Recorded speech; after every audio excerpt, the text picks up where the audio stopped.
Hello दोस्तों, नमस्कार, आदाब, सत श्री अकाल and welcome to coding talkies with Vikas. दोस्तों, welcome to this new video of our series learn CSS step by step. दोस्तों, इस सीरीज में हम सीएसएस बिल्कुल बेसिक से बिल्कुल फंडामेंटल से सीख रहे हैं। इससे पहले दोस्तों मैंने एचटीएमएल पे एक पूरी सीरीज बनाई थी जिसमें मैंने एचटीएमएल के ऑलमोस्ट सारे फंडामेंटल कॉन्सेप्ट्स क्लियर किए हैं। एक और बहुत ही इंपॉर्टेंट बात दोस्तों, मेरी वीडियोस में मैं वीडियोस के अलावा आपके साथ मेरे सारे सोर्स कोड भी शेयर करता हूं और सारी नोट्स भी शेयर करता हूं जो भी मैं इस वीडियो में यूज करता हूं। तो दोस्तों, मैं रिक्वेस्ट करता हूं कि प्लीज उन वीडियोस और उन नोट्स को यूज कीजिए अपनी पढ़ाई के लिए, अपनी प्रैक्टिस के लिए, ताकि आपको ज्यादा फायदा हो। दोस्तों, सारी नोट्स और सारी सोर्स कोड की लिंक मेरी वीडियो की डिस्क्रिप्शन में अवेलेबल होती है। आप डिस्क्रिप्शन में चेक कर सकते हो और उनको यूज कर सकते हो। इसके अलावा दोस्तों, अगर आपने मेरी HTML की सीरीज अभी तक नहीं देखी है या CSS सीरीज के पिछले वीडियोस नहीं देखे हैं तो अगेन उनके लिंक्स यहाँ डिस्क्रिप्शन में अवेलेबल है। प्लीज उनको जरूर देखें, आपकी बहुत हेल्प होगी अगर आप वेब डेवलपमेंट सीखना चाहते हो या फिर अगर आप अपनी वेब डेवलपमेंट स्किल्स को और इंप्रूव करना चाहते हो। तो चलिए दोस्तों, हम कंटिन्यू करते हैं CSS और आज के वीडियो में हम जानेंगे कि CSS में सेलेक्टर्स क्या होते हैं। दोस्तों, एक्चुअली सेलेक्टर्स बहुत ही ज्यादा इंपॉर्टेंट चीजें हैं। यूजिंग सेलेक्टर्स हम जानेंगे कि हम कैसे अलग अलग एलिमेंट्स को स्टाइलिंग दे सकते हैं CSS में। अगर हमें सेम स्टाइल एक HTML फाइल के मल्टीपल एलिमेंट्स में देनी है तो उसमें सेलेक्टर्स का क्या रोल होता है दोस्तों, हम ये देखेंगे आज के वीडियो में। तो दोस्तों, बहुत ही ज्यादा इंपॉर्टेंट वीडियो है ये। I would request all of you कि प्लीज इस वीडियो को एंड तक जरूर देखें। एंड दोस्तों, वीडियो को स्टार्ट करने से पहले मेरी एक रिक्वेस्ट है आप सबसे कि अगर अभी तक आपने इस चैनल को सब्सक्राइब नहीं किया है तो प्लीज अभी इसे सब्सक्राइब करें। एंड सब्सक्राइब के बगल में बेल आइकन है दोस्तों, उस बेल आइकन को प्रेस करें ताकि जब भी मैं कोई न्यू वीडियो डालूं आपको ऑटोमेटिक नोटिफिकेशन आ जाए। तो दोस्तों, पिछले दो वीडियोस में हमने काफी कुछ जाना है CSS सेलेक्टर्स के बारे में। हमने जाना है कि CSS में सेलेक्टर्स क्या होते हैं, कैसे हमारी HTML DOM में एलिमेंट्स को अलग अलग स्टाइलिंग देने के लिए सेलेक्टर्स बहुत ही ज़्यादा इंपॉर्टेंट है। हमने अलग अलग टाइप ऑफ CSS सेलेक्टर्स देखे हैं दोस्तों, element selectors, ID selectors, class selectors, universal selectors, grouping selectors, attribute selectors. ये सारे हमारे पिछले दो वीडियोस में हमने यहाँ तक कवर किया हुआ है। आज की वीडियो में हम देखेंगे कॉम्बिनेटर सेलेक्टर्स। इसके अलावा दोस्तों सूडो क्लास सेलेक्टर्स और सूडो एलिमेंट सेलेक्टर्स हम आगे के वीडियोस में देखेंगे। दोस्तों, अगर आपने मेरे पिछले दो वीडियोस नहीं देखे हैं CSS सेलेक्टर्स के ऊपर, जिसमें मैंने attribute selectors, grouping selectors, element selector, ID selector, class selector, इन सब के बारे में बात की है, तो आई हाईली रिकमेंड यू। तो दोस्तों, उन वीडियोस के लिंक्स यहाँ नीचे डिस्क्रिप्शन में अवेलेबल है। रिक्वेस्ट ऑल ऑफ यू कि प्लीज उन्हें जरूर देखें। चलिए दोस्तों, स्टार्ट करते हैं और बात करते हैं हम कॉम्बिनेटर सेलेक्टर्स के बारे में। दोस्तों, कॉम्बिनेटर सेलेक्टर्स वो होते हैं जो दो एलिमेंट्स या दो सेलेक्टर्स के बीच की रिलेशनशिप को बताते हैं। दोस्तों, अभी तक हमने जितने भी सेलेक्टर्स देखे थे, जैसे कि element selector, ID selector, class selector, attribute selector, grouping selector, ये सारे सिंपल सेलेक्टर्स थे दोस्तों। बट अब हम अलग अलग सिंपल सेलेक्टर्स के बीच जो कॉम्बिनेशन यूज कर सकते हैं उसको हम कहते हैं कॉम्बिनेटर सेलेक्टर। दोस्तों, CSS कॉम्बिनेटर्स बेसिकली चार तरह के होते हैं। सबसे पहला है डिसेंडेंट सेलेक्टर, जिसको हम देते हैं यूजिंग स्पेस। फिर दोस्तों है चाइल्ड सेलेक्टर, जिसको हम देते हैं using a greater than symbol. उसके बाद दोस्तों है एडजेसेंट सिबलिंग सेलेक्टर, जिसको हम देते हैं यूजिंग अ प्लस सिंबल। फिर है दोस्तों जनरल सिबलिंग सेलेक्टर, जिसको हम देते हैं यूजिंग अ टाइटल सिंबल। आइए दोस्तों, हम एक एक करके देखते हैं कि ये सारे क्या होते हैं। सबसे पहले बात करेंगे दोस्तों डिसेंडेंट सेलेक्टर की। दोस्तों, डिसेंडेंट सेलेक्टर वो होता है कि उन सारे एलिमेंट को मैच करता है, सेलेक्ट करता है, या जो हम स्टाइल अप्लाई कर रहे हैं वो उन सारे एलिमेंट्स पे अप्लाई होता है जो कि किसी दूसरे एलिमेंट के डिसेंडेंट है। दोस्तों, अगर मैं आपको डिसेंडेंट, पेरेंट, चाइल्ड, इन सब की एक सिंपल रिलेशनशिप समझाऊं तो दोस्तों मैं एक काफी इंटरेस्टिंग एग्जांपल से आपको समझाता हूं, और मैं अपनी एग्जांपल के लिए यूज करूंगा हमारी ग्रेटेस्ट एपिक महाभारत का। दोस्तों, अगर आप में से किसी ने भी महाभारत देखी है तो महाभारत में एक टाइम था जब हस्तिनापुर जो किंगडम था उसका कोई राजा नहीं था, उसके कोई वारिस नहीं था। तो हस्तिनापुर किंगडम को वारिस देने के लिए दोस्तों ऋषि वेद व्यास ने हेल्प की थी। दोस्तों, ऋषि वेद व्यास के तीन बेटे थे। एक का नाम था पांडु, एक का नाम था धृतराष्ट्र,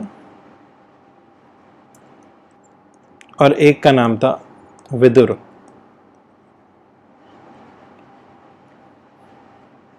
फिर दोस्तों पांडु के 5 बच्चे थे जिनके नाम हैं युधिष्ठिर, भीम, अर्जुन, नकुल और सहदेव। दोस्तों धृतराष्ट्र के 100 बच्चे थे जिनको हम कौरवों के नाम से जानते हैं। उनमें जो कुछ पॉपुलर कैरेक्टर्स थे वो थे दुर्योधन, विकर्णा,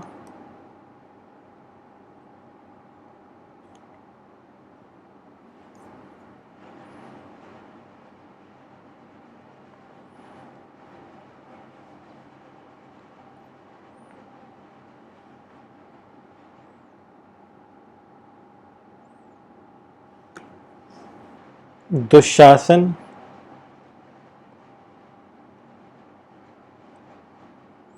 और युयुत्सु।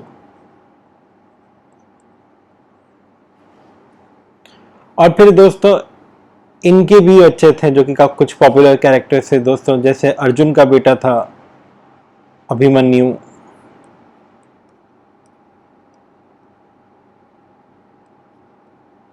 भीम का बेटा था घटोत्कच।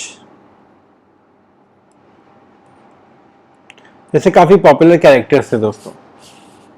अब अगर हम इस फैमिली ट्री से समझें कि डिसेंडेंट्स क्या होते हैं, पेरेंट और चाइल्ड क्या होता है दोस्तों, तो एकदम सिंपल एग्जांपल है दोस्तों। अगर मैं वेद व्यास के चाइल्ड की बात करूं दोस्तों, तो वेद व्यास के चाइल्ड सिर्फ 3 ही हैं, पांडु, धृतराष्ट्र और विदुर।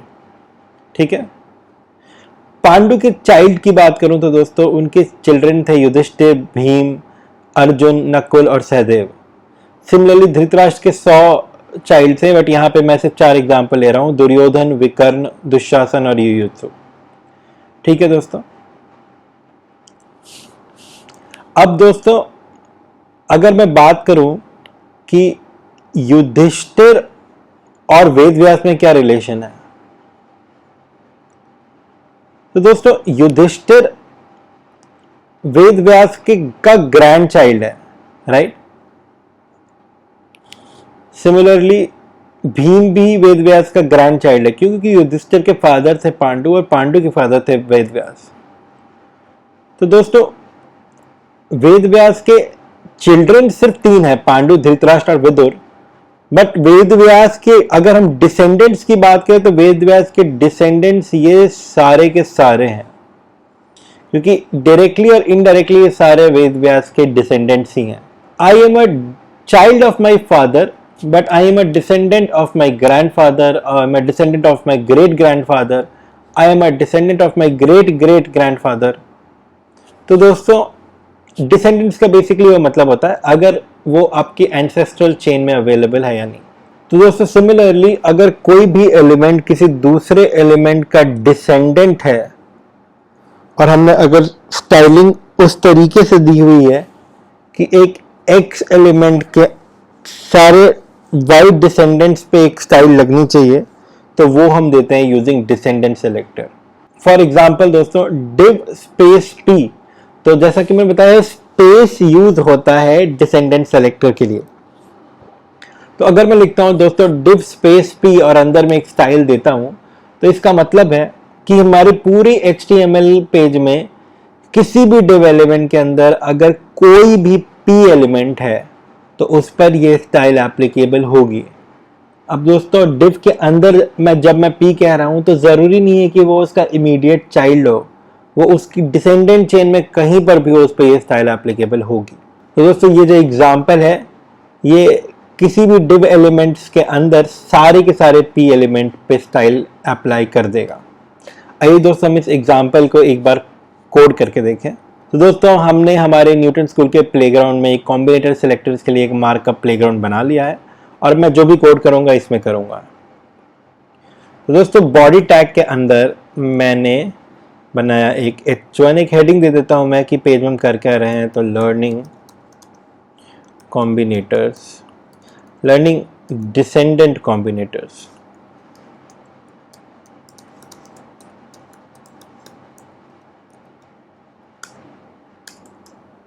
अब उस समय एक सिंपल पी टैग बनाया मैंने, और मैंने इसके अंदर कुछ भी टेक्स्ट लिख दिया, P tag not inside a div. अब दोस्तों मैंने एक डिव बनाया और उस डिव के अंदर मैंने एक पी टैग बनाया,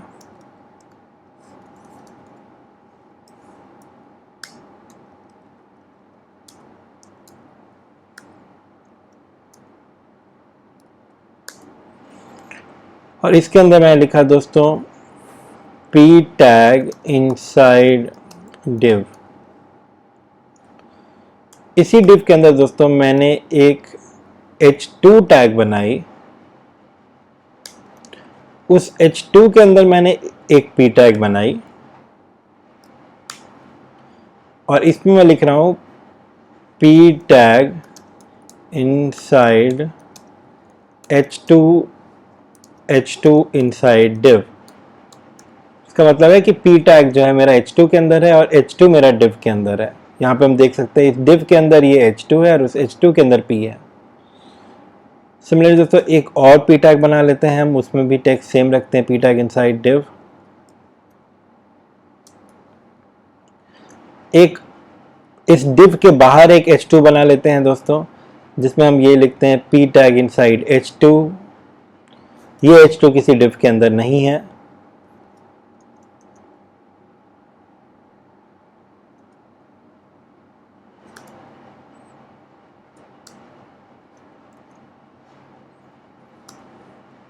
इसको मैंने इंडेंट कर लिया दोस्तों ताकि ये क्लियर रहे।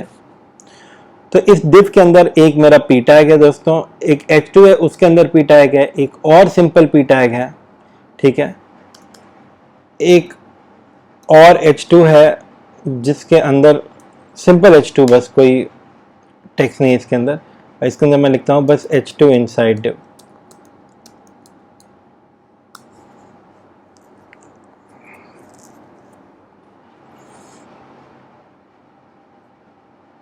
तो ये देखिए दोस्तों, ये हमारे काफी सारे एलिमेंट्स हमारे बन गए हैं यहाँ पर, और अब मैं इनको वही वाली स्टाइलिंग दूंगा जो हमने वहां एग्जाम्पल में देखी थी। दोस्तों मैं यहाँ पे लिखता हूँ div स्पेस p और देता हूँ बैकग्राउंड कलर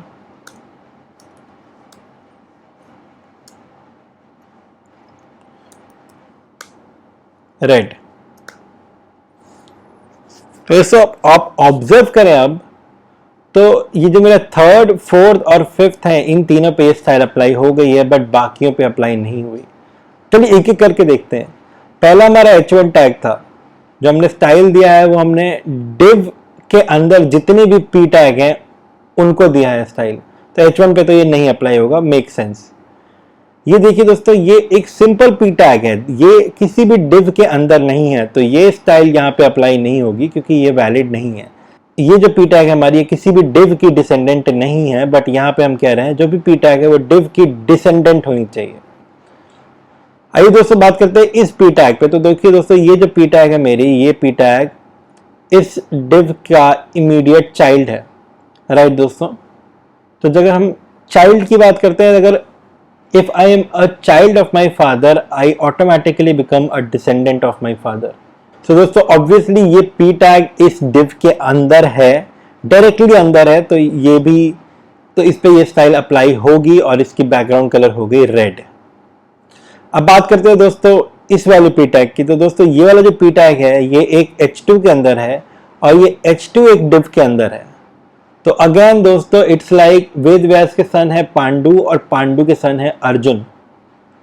तो दोस्तों अगेन यहाँ पे डिसेंडेंट की है, div की डिसेंडेंट है ये वाली p टैग भी, तो इस पे ये स्टाइल अप्लाई हो गई दोस्तों। हम इस p टैग की बात करें, अगेन ये एक डायरेक्ट चाइल्ड है इस div का, तो इस पे भी ये स्टाइल अप्लाई हो गई। ये h2 के लिए हमने कोई स्टाइल नहीं लगाया यहाँ पे, इसलिए इस पे कोई स्टाइल नहीं अप्लाई हुई दोस्तों। एंड सिमिलरली इस h2 के अंदर p है, बट ये h2 किसी भी div के अंदर नहीं है, ये जो हमारी div थी ये यहाँ पे क्लोज हो गई है दोस्तों। तो दोस्तों H2 के अंदर P है, बट हमने कोई स्टाइल H2 के अंदर P को नहीं दी है, div के अंदर P को दिया, तो इसलिए इस पे भी ये स्टाइल नहीं लगी। तो दोस्तों ये होता है डिसेंडेंट सेलेक्टर। हमारी पूरी HTML पेज में अगर कोई भी div एलिमेंट है और उस किसी भी div एलिमेंट के अंदर कोई भी P एलिमेंट है तो उस पे ये स्टाइल एप्लीकेबल होगी। अगर मैं एक और div एलिमेंट बनाऊं दोस्तों यहाँ पे,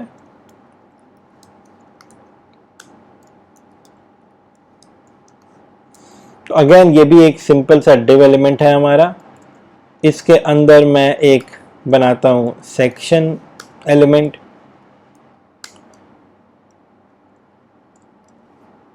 अब दोस्तों सेक्शन के अंदर मैं बनाता हूं एक H3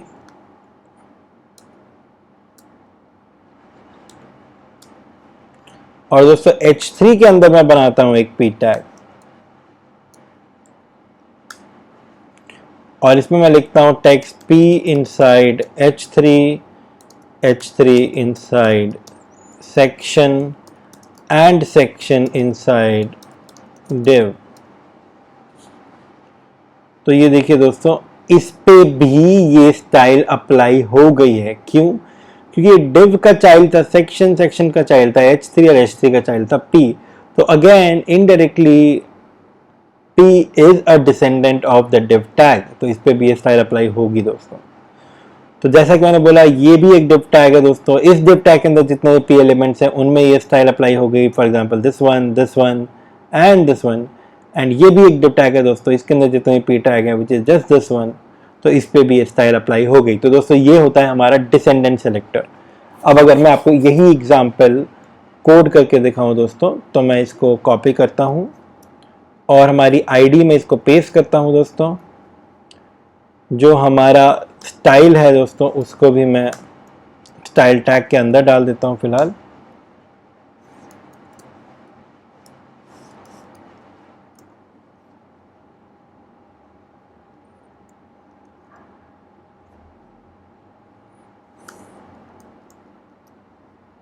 अब मैं इसको सेव करूंगा CSS डिसेंडेंट सेलेक्टर .html के नाम से। दोस्तों अब अगर मैं इसी फाइल को ब्राउज़र में चलाऊं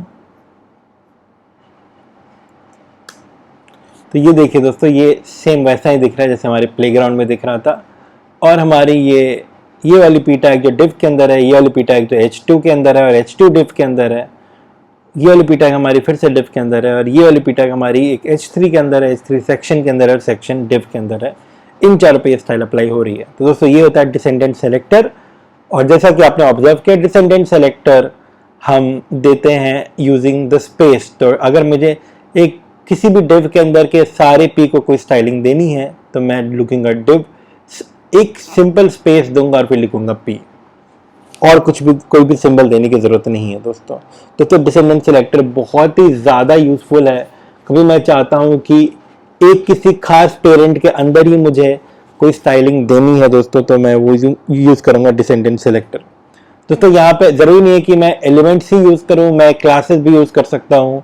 फॉर एग्जाम्पल अगर मैं चाहता हूँ कि ये H2 है, इसके अंदर क्लास है माई हेडिंग, और आईडीज भी यूज़ कर सकता हूँ मैं। फॉर एग्जांपल आईडी है para1, तो दोस्तों मैं यहाँ पे डॉट माई हेडिंग जो मैंने यहाँ पे क्लास दी है, डॉट माई हेडिंग और स्पेस देकर मैं उसकी आईडी लिखूंगा para1, और फिर मैं जो भी स्टाइल दूंगा इसको बैकग्राउंड कलर येलो, और मैं इसको अगर रिफ्रेश करूं अब दोस्तों तो ये देखिए इस पे ये स्टाइल अप्लाई हो गई है। जो हमारा डिसेंडेंट सेलेक्टर है दोस्तों, उसमें हम एलिमेंट भी यूज़ कर सकते हैं, क्लासेस भी यूज़ कर सकते हैं, आईडीज भी यूज़ कर सकते हैं, एट्रीब्यूट भी यूज़ कर सकते हैं, और इनका एक कॉम्बिनेशन भी यूज़ कर सकते हैं। फॉर एग्जाम्पल हम ये भी कह सकते हैं कि H2 के अंदर जितने भी para1 है उस पर कोई स्टाइल लग जाए। तो दोस्तों यहाँ पर H2 एक एलिमेंट है और para1 एक आईडी है, यहाँ पर माई हेडिंग एक क्लास है, para1 एक आईडी है। तो हम हर तरीके से दोस्तों कोई ना कोई स्टाइलिंग लगा सकते हैं। तो दोस्तों ये था डिसेंडेंट सेलेक्टर। अब दोस्तों हम बात करेंगे चाइल्ड सेलेक्टर की। तो दोस्तों चाइल्ड सेलेक्टर, जैसा कि मैंने आपको हमारे एग्जाम्पल में समझाया कि फॉर वेद व्यास उनके चाइल्ड सिर्फ 3 ही हैं, पांडु, धृतराष्ट्र और विदुर। बाकी सारे उनके डिसेंडेंट्स हैं बट चाइल्ड नहीं है। तो दोस्तों जब भी हम चाइल्ड की बात करेंगे तो उन चाइल्ड का मतलब होता है उनका इमीडिएट चाइल्ड। तो दोस्तों जो चाइल्ड सेलेक्टर है that selects all the elements that are the children of a specified element. जो भी एलिमेंट हमने स्पेसिफाई किया है उसके जितने भी चिल्ड्रन हैं उन पे ही वो स्टाइल अप्लाई होगी, बाकियों पे स्टाइल अप्लाई नहीं होगी। फॉर एग्जाम्पल दोस्तों सेम एग्जाम्पल में लिया है, बस वहां पे हमने डिव स्पेस भी लिखा था, यहाँ पे हमने डिव, और चाइल्ड सेक्टर के लिए दोस्तों हम ग्रेटर देन सिंबल का यूज करते हैं, तो यहाँ पे हमने लिखा है डिव ग्रेटर देन पी। आइए दोस्तों हम सेम एग्जाम्पल को यूज करके देखते हैं कि अगर हम यहाँ पे डिसेंडेंट सेलेक्टर की जगह चाइल्ड सेलेक्टर यूज करते तो क्या होता। तो मैं इस एग्जाम्पल को कॉपी करता हूँ, एक नई फाइल बनाता हूँ, वहाँ इसको पेस्ट करता हूँ, और दोस्तों मैं अभी फिलहाल के लिए ये दोनों चीजें हटा रहा हूँ, सेव करता हूँ CSS चाइल्ड सेलेक्टर .html के नाम से। अब दोस्तों मैं इसको अगर देखूं तो अभी तो मैंने कोई चेंज नहीं किया दोस्तों। तो जैसा कि हमारा पिछली बार रिजल्ट आया था, इन चारों ही केसेस में ये स्टाइल एप्लीकेबल है दोस्तों। राइट, ये पी टैग इस डिव का डिसेंडेंट है, ये पी टैग भी h2 के अंदर है और h2 इस डिव के अंदर है, तो ये p भी डिसेंडेंट है, ये वाला p भी डायरेक्ट डिसेंडेंट है, और ये वाला p एक h3 के अंदर है, h3 सेक्शन के अंदर है और सेक्शन भी डिव के अंदर है, तो दोस्तों ये भी पी टैग हमारा डिसेंडेंट है। बट अब अगर मैं इसी स्टाइल को चेंज करके डिव और ग्रेटर देन का साइन दे दूं तो यहाँ पे हो जाता है कि वो सारी पी टैग्स जो कि डिव के इमीडिएट चाइल्ड हैं। तो दोस्तों इमीडिएट चाइल्ड, ये जो पी टैग है ये इस डिव का एक इमीडिएट चाइल्ड है, तो इस पे अप्लाई होगी स्टाइल। ये वाला जो पी टैग है दोस्तों ये h2 का इमीडिएट चाइल्ड है और h2 डिव का इमीडिएट चाइल्ड है, तो इस P tag is not a immediate child of this div, तो इसलिए इस पे स्टाइल अप्लाई नहीं होगी इस बार, ये डिफरेंस होगा। सिमिलरली ये पी टैग एक डायरेक्ट डिसेंडेंट है, तो ये चाइल्ड है इस डिव का, तो इस पे एप्लीकेबल होगा दोस्तों। बट ये पी टैग इस h3 का चाइल्ड है, h3 सेक्शन का चाइल्ड है और सेक्शन डिव का चाइल्ड है, तो यहाँ पे भी एप्लीकेबल नहीं होगा। मैं इसको अब रिफ्रेश करूँ अगर, देखिए दोस्तों सिर्फ इन दोनों पे एप्लीकेबल है जो भी पी टैग डायरेक्टली डिव के अंदर थे। तो दोस्तों ये होता है हमारा चाइल्ड सेलेक्टर। ये भी बहुत ही ज़्यादा इंपॉर्टेंट होता है दोस्तों। कई बार हम चाहते हैं कि एक जो स्टाइल है वो सिर्फ मेरे इमीडिएट चिल्ड्रन को लगे, जो भी पेरेंट है उसके इमीडिएट चिल्ड्रन को लगे। कई बार हमें हमारे डेटा को इस तरीके से अलाइन करना पड़ता है, इस तरीके से अरेंज करना पड़ता है। तो अगर हम चाहते हैं कि कोई स्टाइल है वो एक एलिमेंट के इमीडिएट चिल्ड्रन को सिर्फ लगे, तो मैं यूज़ करूँगा दोस्तों चाइल्ड सेलेक्टर। दोस्तों ये सारे सेलेक्टर्स कहाँ पे हम प्रॉपरली यूज़ करेंगे, इनके एग्जाम्पल्स हम आगे की वीडियोज़ में देखेंगे, बट अभी ये समझना ज़्यादा ज़रूरी है कि ये कॉन्सेप्ट्स होते क्या हैं। बाकी इनके हम प्रॉपर एग्जाम्पल्स आगे ज़रूर देखेंगे। तो दोस्तों चाइल्ड सेलेक्टर के जैसे हमने बात की कि ये जो है वो उन सारे पी एलिमेंट्स पे अप्लाई होगा जो कि डिव एलिमेंट के डायरेक्ट चिल्ड्रन हैं। तो चाइल्ड सेलेक्टर के बाद अब हम बात करेंगे एडजेसेंट सिबलिंग सेलेक्टर की। दोस्तों adjacent sibling selector is used to select an element that is directly after another specific element. मतलब एक स्पेसिफिक एलिमेंट के जस्ट बाद जो दूसरा एलिमेंट है दोस्तों उसको कहते हैं एडजेसेंट सिबलिंग सेलेक्टर। दोस्तों सिबलिंग का मतलब आप जानते होंगे, सिबलिंग का मतलब होता है भाई बहन। तो दोस्तों sibling elements must have the same parent element and adjacent means immediately following. इसका क्या मतलब है दोस्तों, अगर हम अपने पुराने एग्जाम्पल पे वापस जाएं तो दोस्तों इस एग्जाम्पल में देखिए आप कि पांडु, धृतराष्ट्र और विदुर, तो दोस्तों ये तीनों के तीनों जो हैं ये तीनों के तीनों सिबलिंग्स हैं, यानी कि ये तीनों के तीनों आपस में भाई हैं क्योंकि इन तीनों के पेरेंट्स सेम थे। Pandu, Dhritarashtra and Vidur are siblings here. But अगर मैं पांडु का इमीडिएट सिबलिंग यहां से देखूं तो पांडु का इमीडिएट सिबलिंग यहां पे है, इस एग्जांपल में पांडु के जस्ट बाद है धृतराष्ट्र। तो दोस्तों पांडु का इमीडिएट सिबलिंग या एडजेसेंट सिबलिंग है धृतराष्ट्र, और दोस्तों धृतराष्ट्र का एडजेसेंट सिबलिंग या अगला सिबलिंग या नेक्स्ट सिबलिंग है विदुर। और दोस्तों विदुर का अगला या सिबलिंग अभी इस एग्जांपल में कोई भी नहीं है। दोस्तों इस एग्जांपल में अगर मैं पांडु का एडजेसेंट सिबलिंग बोलूं, इमीडिएटली फॉलोइंग सिबलिंग बोलूं तो वह है धृतराष्ट्र, और धृतराष्ट्र का इमीडिएटली फॉलोइंग सिबलिंग बोलूं तो वह है विदुर। तो दोस्तों यही मतलब है एडजेसेंट सिबलिंग सेलेक्टर का, कि वो सिबलिंग्स होने चाहिए और इमीडिएटली फॉलो करनी चाहिए। तो दोस्तों एडजेसेंट सिबलिंग सेलेक्टर को हम लिखते हैं यूजिंग प्लस सिंबल। तो अगर मैं लिखता हूं div प्लस p, तो दोस्तों ये जो स्टाइल है वो किसी भी div के बाद जो इमीडिएटली फॉलो करने वाली p टैग होगी उस पर अप्लाई होगी। आइए दोस्तों हम इसका एग्जांपल देखते हैं। तो दोस्तों मैं एक नई फाइल क्रिएट करूंगा और इसमें मैं लिखता हूं h1 टैग के अंदर अंडरस्टैंडिंग एडजेसेंट सिबलिंग सेलेक्टर्स। इसमें भी मैं लिख देता हूं लर्निंग चाइल्ड सेलेक्टर्स। हाँ दोस्तों, अब मैं यहाँ पर क्या करूँगा, यहाँ पे मैं बनाता हूँ एक div टैग। उस div के अंदर मैं एक p बनाता हूँ दोस्तों, p एज इन इसके अंदर टेक्स्ट होगा p इनसाइड div। एक और p बना लेता हूँ दोस्तों, p इनसाइड div। और दोस्तों इसके जस्ट बाद मैं एक p बनाता हूँ p आफ्टर div। और मैं सेम चीज़ को दोस्तों एक और p बनाता हूँ p आफ्टर div, और मैं सेम चीज़ का एक और कॉपी बना लेता हूँ दोस्तों।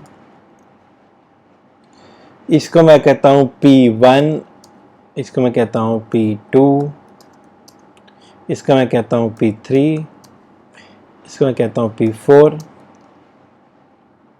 p5, p6, p7, p8। और इस फाइल को अब मैं सेव कर लेता हूँ दोस्तों, CSS एडजेसेंट सिबलिंग सेलेक्टर्स।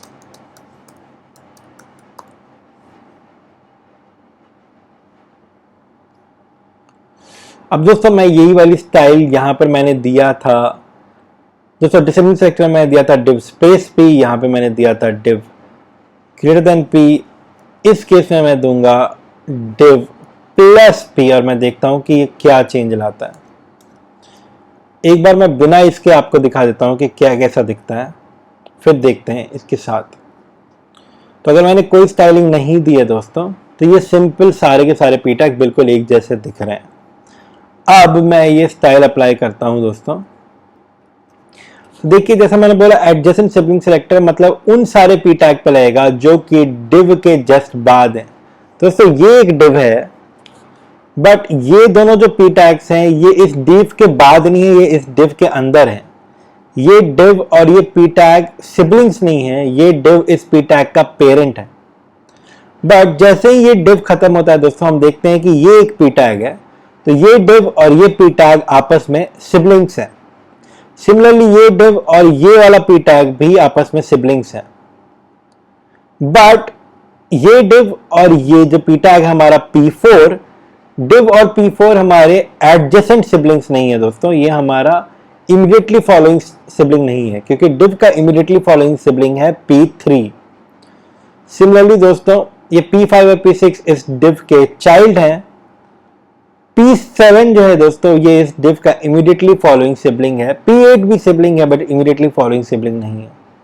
तो दोस्तों इस लॉजिक के अनुसार जो मेरा स्टाइलिंग है वो p3 पे अप्लाई होना चाहिए, क्योंकि ये जो p3 है ये इमीडिएटली फॉलोइंग सिबलिंग है इस div का, और p7 पे अप्लाई होना चाहिए क्योंकि ये p7 भी इमीडिएटली फॉलोइंग सिबलिंग है इस वाली div का। तो अगर मैं इसको रिफ्रेश करूं तो सिमिलरली तो देखिए दोस्तों ये स्टाइल मेरी p3 और p7 पे अप्लाई हुई है। दोस्तों ये होता है एडजेसेंट सिबलिंग सेलेक्टर्स जो अगला सिबलिंग है मेरा सिर्फ उस पे ये स्टाइल अप्लाई होगी। और सिबलिंग का मतलब है दोनों एलिमेंट का पेरेंट सेम होना चाहिए। तो यहाँ पर ये div का पेरेंट है बॉडी और इस p टैग का भी पेरेंट है बॉडी, तो ये दोनों आपस में सिबलिंग्स है दोस्तों। अगर मैं इस p टैग को किसी और एलिमेंट से रैप कर दूं दोस्तों, फॉर एग्जांपल मैंने इस p टैग को एक सेक्शन से रैप कर दिया, तो अब अगर आप ऑब्जर्व करोगे दोस्तों तो इस वाली div का जो इमीडिएट सिबलिंग है वो एक सेक्शन है, एक पैराग्राफ नहीं, राइट। और जो हमारा नेक्स्ट div है उसमें हमने कोई चेंज नहीं किया, तो इसका अभी भी नेक्स्ट सिबलिंग एक p टैग ही है। तो हमारे पहले div का अब जो नेक्स्ट सिबलिंग है it is a section not a p tag दोस्तों। और अब ये जो div है और ये जो p टैग है ये सिबलिंग्स नहीं रहे। क्यों? क्योंकि ये p टैग का पेरेंट अब ये सेक्शन बन गया है और div का पेरेंट अभी भी ये बॉडी है। तो ये div और ये p3 जो पैराग्राफ है ये आपस में अब सिबलिंग्स नहीं रहे। तो दोस्तों अभी अगर हम देखें कि ये कैसा दिखता है, तो ये देखिए दोस्तों, ये स्टाइल p3 से हट गई है क्योंकि पहली वाली div का कोई भी एडजेसेंट सिबलिंग सेलेक्टर नहीं है। दोस्तों डिसेंडेंट सेलेक्टर की तरह चाइल्ड सेलेक्टर में भी और एडजेसेंट सिबलिंग सेलेक्टर में भी हम एलिमेंट्स के बजाय क्लासेस, एलिमेंट्स के साथ साथ क्लासेस, आईडीज, एट्रीब्यूट्स सब कुछ यूज कर सकते हैं। और दोस्तों अब हम बात करेंगे आखिर में जनरल सिबलिंग सेलेक्टर की, और इसको हम डिनोट करते हैं using this title symbol. Title symbol दोस्तों हमने देखा था अभी एट्रीब्यूट सेलेक्टर्स के लिए भी यूज होता है।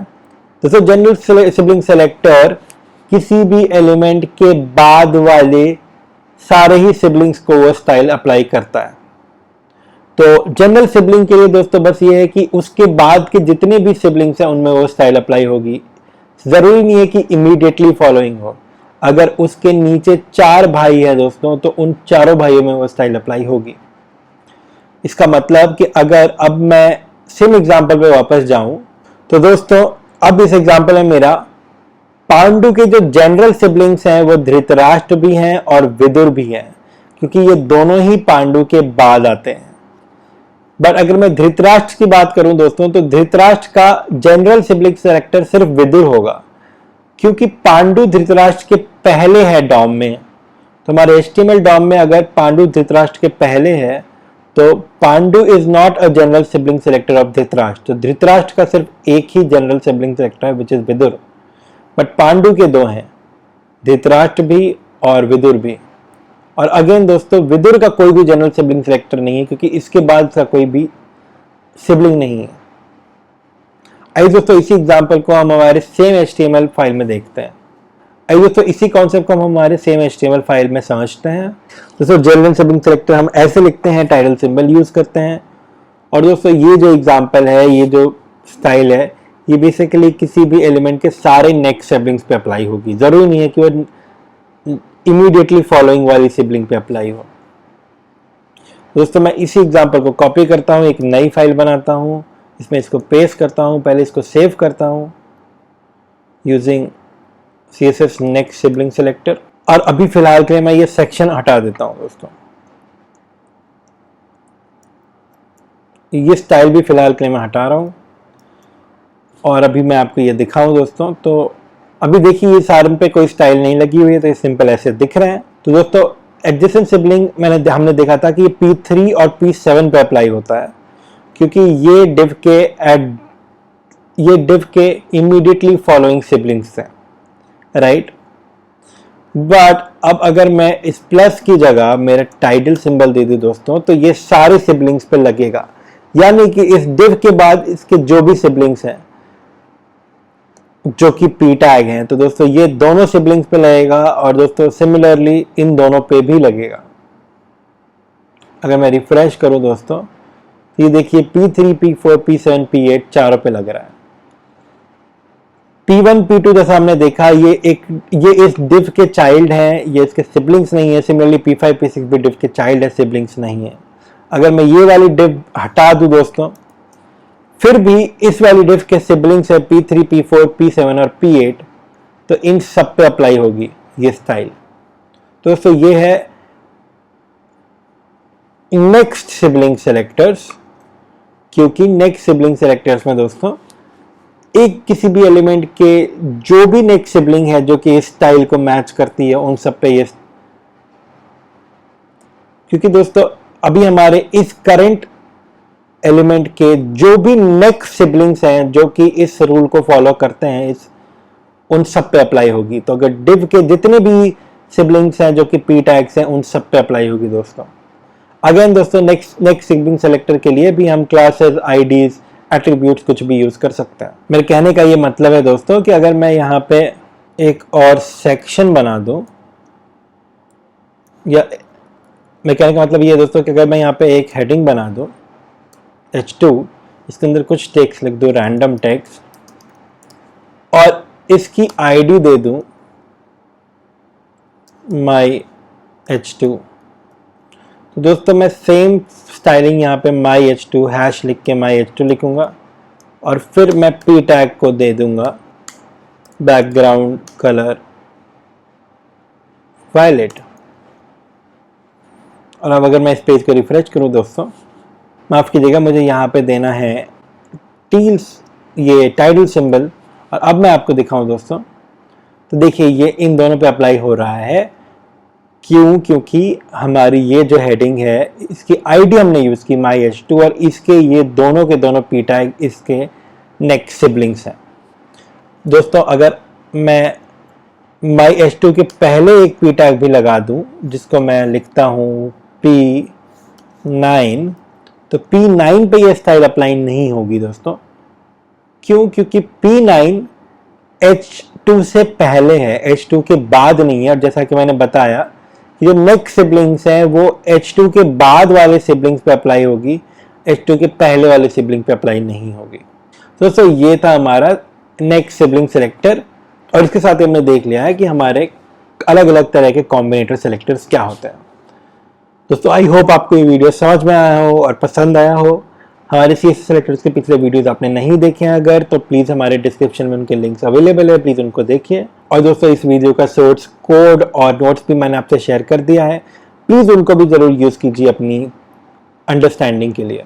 एंड दोस्तों अगर आप मुझे पर्सनली रीच आउट करना चाहते हैं इंस्टाग्राम पे या लिंक्डइन पे, तो मेरी लिंक्डइन प्रोफाइल के लिंक और मेरी इंस्टाग्राम प्रोफाइल के लिंक यहाँ पे अवेलेबल है। प्लीज़ आप उस लिंक पे जाइए और मुझे पर्सनली आप रिक्वेस्ट भेज सकते हैं, और मुझसे पर्सनली आप कुछ भी पूछ सकते हैं या बात कर सकते हैं। दोस्तों एक और बहुत ही इंपॉर्टेंट अपडेट कि ये सारी सीरीज ऑफ वीडियोस आपके लिए लेकर आया हूं मैं in collaboration with Newton school. दोस्तों न्यूटन स्कूल आपके लिए लेकर आया है एक कमाल का कंप्लीटली ऑनलाइन MS प्रोग्राम, यानी कि masters of science in computer engineering. दोस्तों ये प्रोग्राम के लिए न्यूटन स्कूल ने टाई अप किया है स्पेन के मिया डिजिटल यूनिवर्सिटी के साथ। दोस्तों हम सब जानते हैं कि न्यूटन स्कूल कितना कमिटेड है, और न्यूटन स्कूल के amazing full stack development courses हैं जिसके जरिए न्यूटन स्कूल हेल्प कर रहा है बहुत सारे स्टूडेंट्स और टेक्निकल एस्पिरेंट्स की इंडिया के टॉप प्रोडक्ट कंपनीज में जॉब पाने में।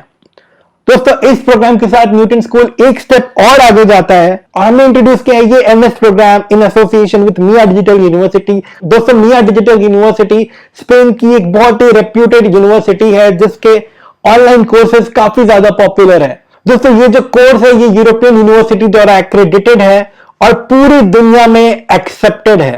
दोस्तों हम में से कई ऐसे लोग होते हैं जो आगे हायर स्टडीज के लिए जाना चाहते हैं, मास्टर्स करना चाहते हैं, बट कई बार कॉलेज की फीस बहुत ज्यादा होती है या कई बार हम अपना एग्जिस्टिंग जॉब नहीं छोड़ सकते क्योंकि हमारे ऊपर बहुत सारी रेस्पॉन्सिबिलिटीज हैं। तो इन सारे प्रेशर्स की वजह से हम आगे पढ़ नहीं पाते, हायर स्टडीज नहीं कर पाते। बट दोस्तों न्यूटन स्किल का ये प्रोग्राम की सबसे बड़ी बेनिफिट है कि एक तो ये कंप्लीटली ऑनलाइन है, तो अगर आप ऑलरेडी जॉब कर रहे हो या ऑलरेडी आप पढ़ाई कर रहे हो, जो भी कर रहे हो, आप अपने घर बैठे बैठे ये पूरा कोर्स कर सकते हो पूरे 1 साल तक। और so दोस्तों इसकी फीस इज वेरी अफोर्डेबल। 1 साल की फीस है 2.5 लाख प्लस GST। दोस्तों ये बहुत ही अफोर्डेबल फीस है for this quality of a course.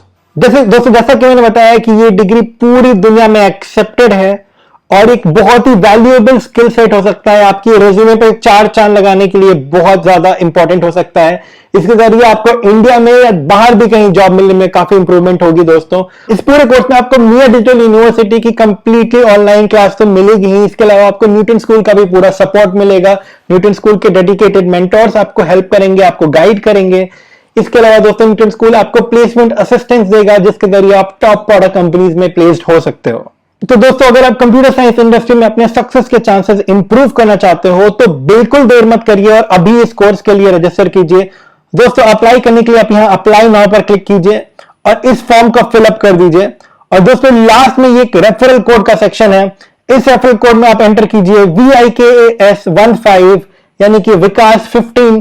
दोस्तों ये मेरा रेफरल कोड है कोडिंग टॉकीज विद विकास की तरफ से, ये आपके लिए गिफ्ट है। दोस्तों अगर आप ये रेफरल कोड यूज करते हो तो जो मैंने आपको बताया इस कोर्स की फीस है 2.5 लाख प्लस GST, बट ये रेफरल कोड यूज करने के बाद आपको मिलेगा फ्लैट 15,000 यानी कि 15,000 रुपए का डिस्काउंट। तो दोस्तों ये काफी अच्छा ऑप्शन है, आई हाईली रिकमेंड कि आप जरूर अप्लाई करो इस कोर्स के लिए और इस कोर्स में जरूर याद रखिए कि मेरा रेफरल कोड यूज करिए, आपका बहुत फायदा होगा। तो दोस्तों trust me, this course can be a turning point in your career और मैं आपसे रिक्वेस्ट करूंगा कि आप खुद भी ये कोर्स करो। और अगर आपकी फ्रेंड्स में, आपकी फैमिली में, आपके कलीग्स में कोई भी ऐसा इंसान आपको लगता है जिसको इस कोर्स की जरूरत हो सकती है, जिसके लिए कोर्स हेल्पफुल हो सकता है, तो आप उनको भी ये कोर्स जरूर रेकमेंड करें। दोस्तों अप्लाई करने के लिए आप बस इस फॉर्म को क्लिक करके सबमिट कर दो, रेफरल कोड में मेरा कोड डाल दो और दोस्तों सबमिट करने के बाद न्यूटन स्कूल की टीम से कोई एक्सपर्ट आपको जल्द से जल्द कांटेक्ट करेगा और फिर आपको आगे की प्रोसेस एक्सप्लेन करेगा। आपको मेरा ये वीडियो पसंद आया है तो प्लीज अपना प्यार लाइक्स, कमेंट और शेयर्स के रूप में बरसाएं। जो भी फीडबैक है आपका, जो भी क्वेश्चंस है आपके, वो सारे के सारे आप कमेंट सेक्शन में मुझसे पूछ सकते हो and I will reply to all of them. इसके अलावा दोस्तों प्लीज इस वीडियो को ज्यादा से ज्यादा लोगों से शेयर करें, व्हाट्सएप पे शेयर करें, फेसबुक पे शेयर करें, इंस्टाग्राम पे शेयर करें, या जो भी सोशल मीडिया आप यूज करते हो सब पे शेयर करें, अपने फ्रेंड्स के साथ, अपने फैमिली के साथ, अपने कोलीग्स के साथ, किसी भी ऐसे इंसान के साथ जो आपको लगता है कि वेब डेवलपमेंट सीखना चाहता है या अपने स्किल्स इंप्रूव करना चाहता है वेब डेवलपमेंट में, जिनको भी मेरे वीडियो से बेनिफिट हो सकता है। दोस्तों प्लीज उनसे शेयर करें। एंड दोस्तों फाइनल रिक्वेस्ट, अगर अभी तक आपने इस चैनल को सब्सक्राइब नहीं किया है तो प्लीज इसे अभी सब्सक्राइब करें। Thank you so much guys for your time to watch this video. Please अपना बहुत अच्छे से ख्याल रखें। Bye bye.